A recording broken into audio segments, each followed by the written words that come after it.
Hello Sri Lanka! Hello Philippines! It's me Laila It's me Rishana!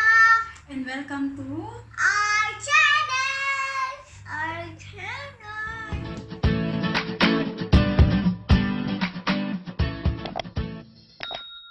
Chana!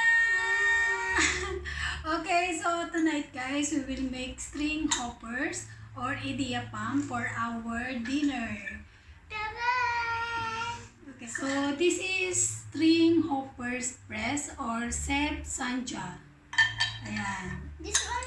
And this is string hoppers mat. So we need these two to make string hoppers. String hoppers guys or idiyappam is one of Sri Lankan and South Indian specialty. So it's made from rice flour or you can use kurakkan flour as well. I can see you! I can see you! Idiyappam guys is derived from Tamil word. Idi means broken down and appam means pancake. Actually, appam guys is another Sri Lankan and South Indian specialty. It's a shaped bowl crepe, usually topped with an egg. It's also known as hoppers. Hoppers! Let's start guys. Hoppers! Hoppers!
Okay guys, let's steam.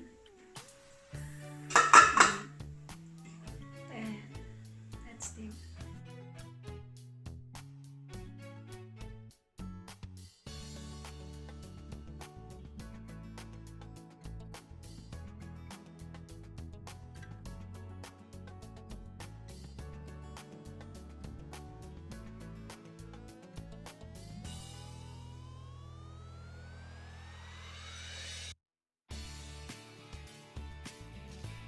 Around 5 minutes, it will be cooked. So I make pol sambol guys. I upload video how I make pol sambol and curry. I love the string hoppers with pol sambol. So let's check guys.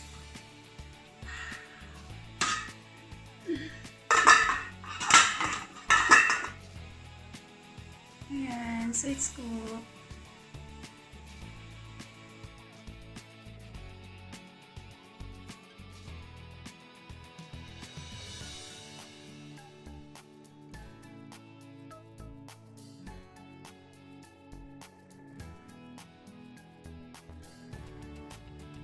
Hello guys!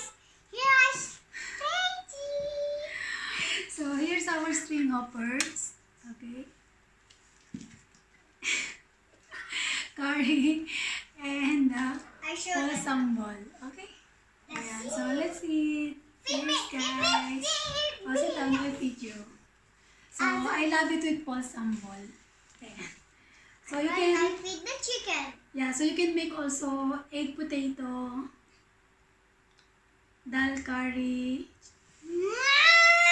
Daddy! potato curry. Daddy is saying wrong always. So you can make potato curry, egg curry, chicken curry, ayan, and dal curry also. But I like with pol sambol. Ayan. Okay, so let's eat.